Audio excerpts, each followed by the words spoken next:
Hello, this is William from Visual Components. In this video, I'm going to show you how to use a Delta robot to pick and place parts. Now, instead of programming the robot, I'm going to be using the pick and place library for this video. To get started, let's go to the eCatalog panel, expand models by type, and then click feeders. So let's start by first creating the conveyor line where we will pick parts from. I'll go here to the display area and add a shape feeder to the 3D world. So I'll drag it in. Let's now add and connect a conveyor to this feeder. So under models by type, expand conveyors, click visual components, double click this item here called conveyor, and you can see it automatically plugs into the end of the feeder. Let's now go to the component properties panel and change the conveyor type to be belt conveyor. Let's now use some components in the pick and place library. So to find that library, go to the eCatalog panel, and under models by type, click pick and place. So this smart collection collects all the items from that library, which you can see here.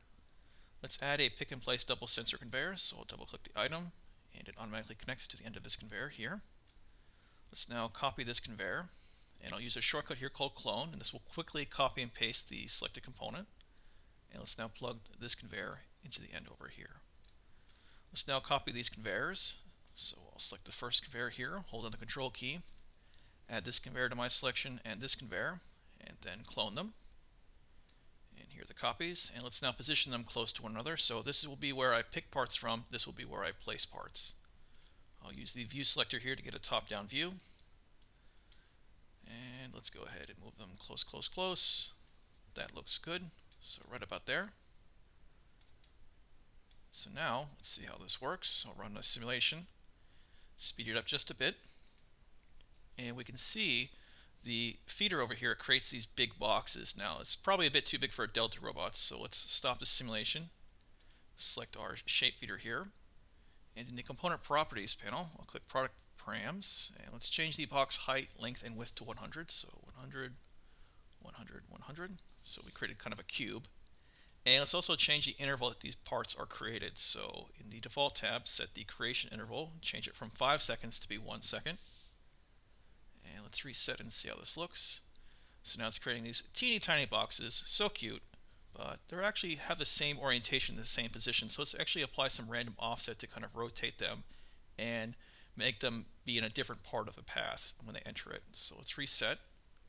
Go back to the component properties panel and click this tab here called part position, and we're going to select this checkbox here to apply a random offset and a random turn.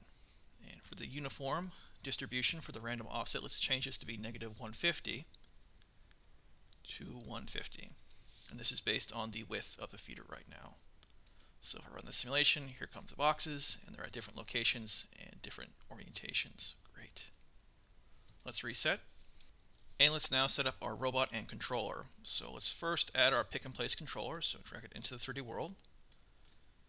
And now let's add our robot. So in the eCatalog panel under models by type, expand robots, scroll down, then click visual components, and add this robot here called generic Delta robot. So I'll drag it in.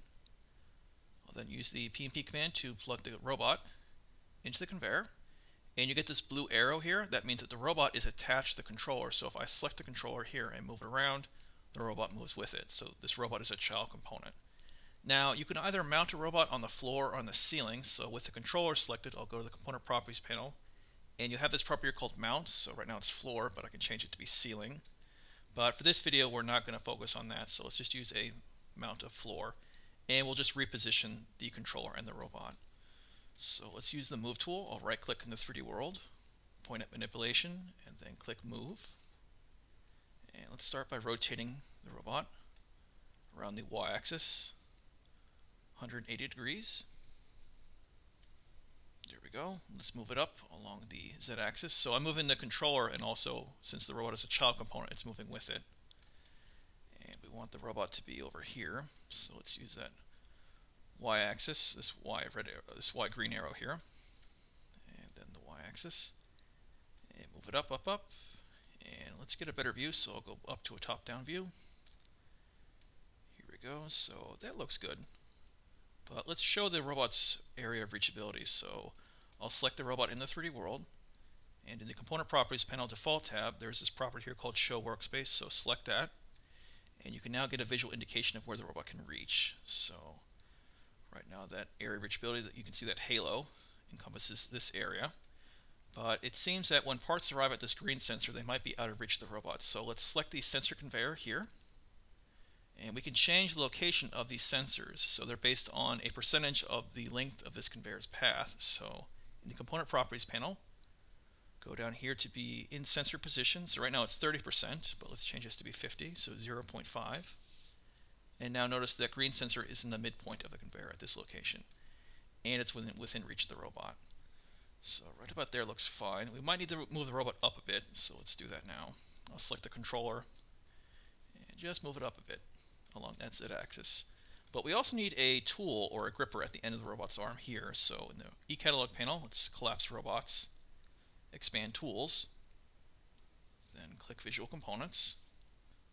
And let's now add this gripper here called generic vacuum gripper. So I'll drag it into the 3D world. Then use the P&P command to plug it into the robot there. Let's now go to the Program tab.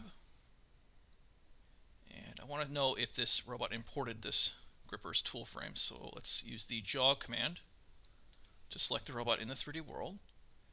And if we go to the jog panel, go to the tool properties, we can see that, yep, it imported this tool frame from the gripper called gripper TCP. So if I select it, it's at this location.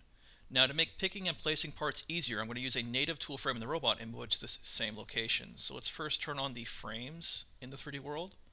I'll go to the 3D world toolbar, click the frame types arrow, and you want to select this checkbox here called robot tools.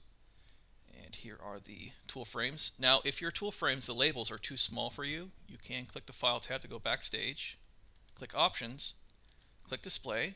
And this is a new feature, so your frame label size by default is 10, so right now mine is set to 20. I'll click OK. And there are the frames. So to select one of these native tool frames in the robot and snap it here, I'll go to the jog panel, select tool property, and select tool data 1. I'll then use the gear icon to select tool data 1 frame in the 3D world. I'll then go to the tools group and click snap. So right now I'm moving the tool frame, not the robot. Okay? In order to make it easier to snap to that imported tool frame there, let's change our snap type to be frame. And now point at that gripper TCP. The preview looks good, so I click, and now that tool frame is at that location. Let's now see what happens when we run the simulation. So I'll start it again. And we get some feedback in the output panel that we have not connected the input and output conveyors. So notice these parts, they just keep on moving down this conveyor line. The robot's doing nothing. So let's actually hide the tool frames for now. I'll click this frame types box here to turn it off. And let's stop, or actually reset the simulation. And in order to connect the inputs and outputs for this system, select the pick and place controller, then go to the show group, and then click or select this interfaces checkbox. So this allows you to remotely connect interfaces and components. So you can see the pick and place controller, it has 3, connect in conveyors, connect out conveyors, and an optional one called connect pallet inlets. And these conveyors here, these double sensor conveyors, could also have abstract interfaces, so as a signal interface to remotely connect to the controller. So what we need to do is we need to decide which conveyor is going to be our in conveyor for where parts are picked from. So I'll point this circle, drag away to display a wire, and now you can see the compatible components are where I can establish a connection. They're highlighted yellow in the 3D world. So I can just drag the wire here and let go of it to establish the connection, or you could just drag it to this interface here. But let's first drag it to this component, and it automatically connects or wires that connection to this component, which is now highlighted green, and you can see there this interface is wired to this interface. Let's now wire our out conveyor, or where we're going to place parts, and in this case I'll just drag it here to the interface in the editor. So I get the green check mark, that means good, and now I have my input conveyor connected and my output conveyor connected. So let's clear our interfaces checkbox and go back to our home tab. So let's start our simulation. Here come the components. Will the robot pick them? It does not pick them. Let's find out why. So let's stop our simulation, and we can see that the robot is stopping the parts at this red sensor. So first, select your pick and place controller, go to the component properties panel, and in the default tab you can see these two properties, stop parts and stop pallets. So by default it's going to stop parts at the red sensor, and we don't need to do that, so let's actually change it to be never. And we don't need to stop pallets right now, so let's set that to be never.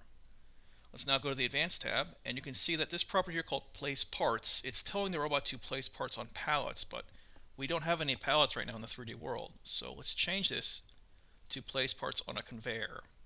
So if we reset and run the simulation again, let's see what happens. The robot picks those parts and places them on the conveyor. Great. But are you noticing one thing? Let's actually stop the simulation real quick. The robot is not using that tool frame I moved down here, so that's why the box is kind of offset from this gripper. So to fix that, let's reset. And in the Component Properties panel, we're still in the Advanced tab. Let's set our tool index to be 2. And then run the simulation again. And see if this works out. There we go. So the robot actually had a tool index of 0, and then we had to use the other one of 2. So that's why the robot is now picking at the top face of the box using that tool frame we positioned at the imported tool frame. So if we keep on running this simulation, it's now picking and placing the parts nicely. Now another thing to notice is that some of these boxes, they have a different offset and orientation, but when the robot picks and places them, notice they have the same orientation. So if you want the robot to kind of have a different pattern for placing these boxes, what you can do is reset, go to your Pattern Position tab in the Component Properties for the controller, and let's actually do an orientation or offset of 45 degrees along the Z-axis.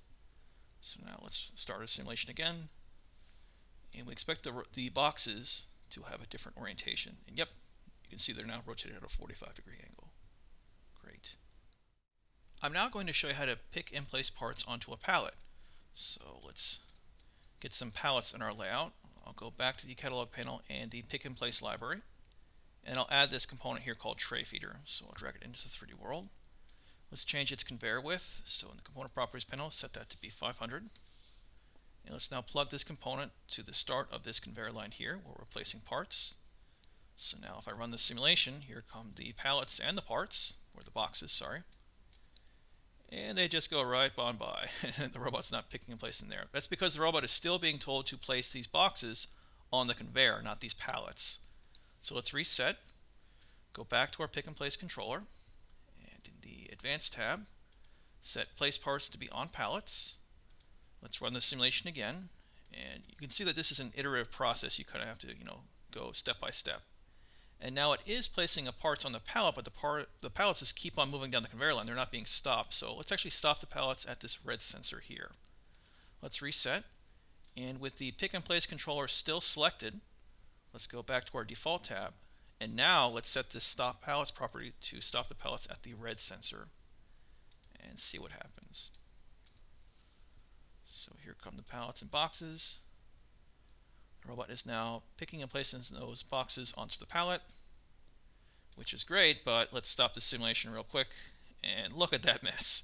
So we probably need to fix the pattern that the robot is placing these parts. So let's first go to our Pattern Position tab in the Component Properties panel, and let's clear or reset that offset on the Z-axis to be 0.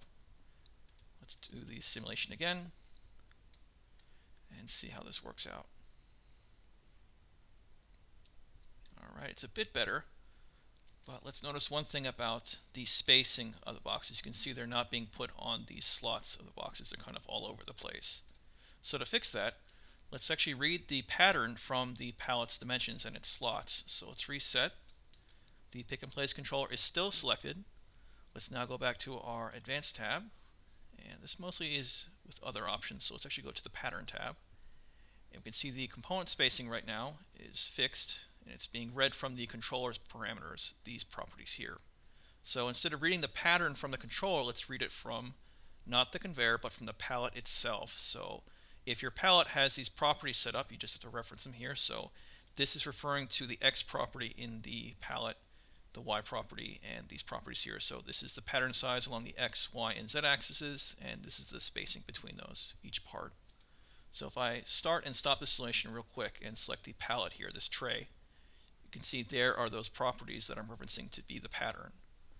So if I keep on running the simulation, let's see a beautiful, nice pattern. And yes, oh boy, there we go. Yes! All right, let's stop it right there.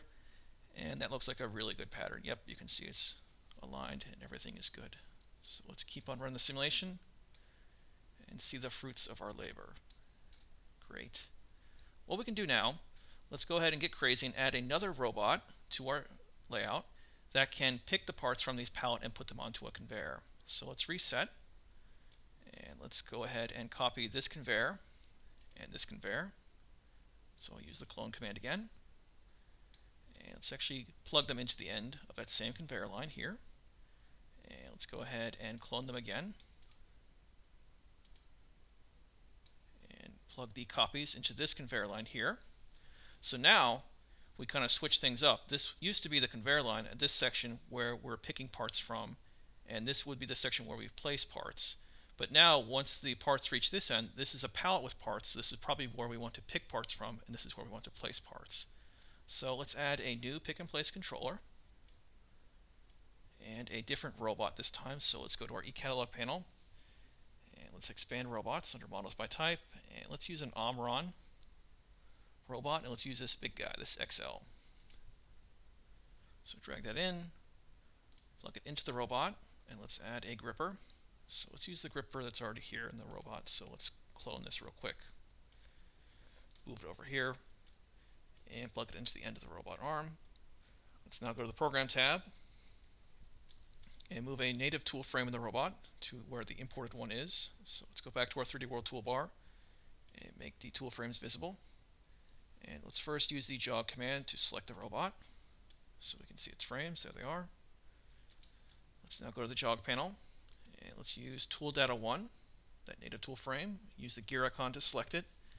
And let's go back to our tools group and use the snap command to snap that tool frame to where that gripper TCP tool frame is, like so. Let's now go ahead and reposition our robot. So let's go back to the Home tab, select the controller, and notice this moves the robot and its gripper, because the gripper is a child component of the robot and the robot is a child component of this controller. And to make this really quick and easy, let's go back to our tools group and use the snap command. And let's change the snap type to be edge and face, and now snap that robot to the top face of where we have this other robot already. Let's now rotate in place 180 degrees around the Y or X axis. Might not be able to see it, but let's go to 180 degrees or negative 180.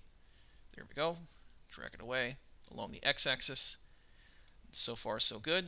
And we can see the area of reachability for this other robot, and it probably needs to be a bit higher. But let's make sure that it's at least covering these sensors here. That looks fine. And let's make it just a bit further away from the conveyor belts, so let's move it along the z-axis. Get a better view, and that looks okay.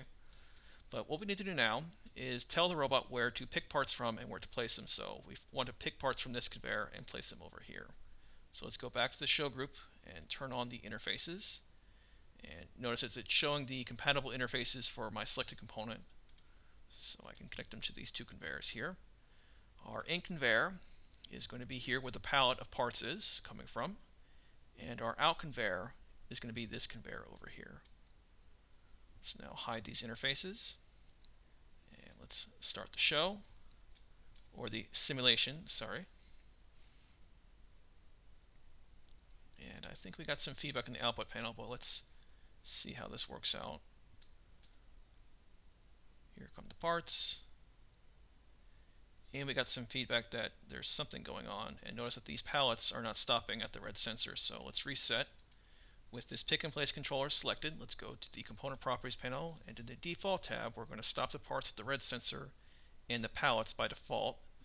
But let's go to our advanced tab and notice that we're placing the parts on pallets. We don't want to do that. We want to place them on a conveyor. And you want to enable this property here called parts entering on pallets. So now the robot knows to pick parts from a pallet and place them onto a conveyor. So if we clear our output and run it again, let's stop the simulation, and we got some feedback here. So warning from pick and place controller, no output conveyor connected. Uh-oh, did I make a mistake? Let's go to the show group and select the interfaces. And it seems we did not connect this other conveyor here. Apologies. We're going to connect that as an out conveyor. So I'll just drag it right here. and now it's connected. So let's reset, hide those interfaces, run the simulation, and now we didn't get any errors printed again, so that's good. Here come those boxes. You can see this robot, it's just waiting to strike. Here it comes. And yep, it's now picking and placing those parts. But let's see if it's using the right tool frame. It is not, so let's reset. And then go to the Advanced tab in our component properties, and let's change the tool index to 2. See how that works. And make our simulation go a bit faster.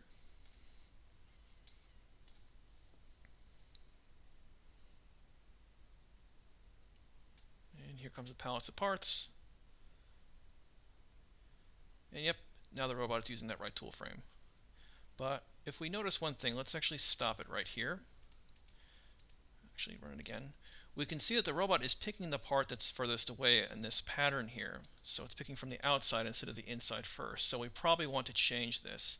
But to fix that, let's go back to our first system here with this robot where it's picking the parts and placing them on the conveyor. So if I start the simulation, we can see that the robot is placing the parts here first and then placing these outer ones last. So what we can do is we can rotate this pattern 180 degrees to flip the pattern. So let's reset, select this pick and place controller, and now go to our pattern position, and for that rotation around the z-axis, let's type in 180 degrees.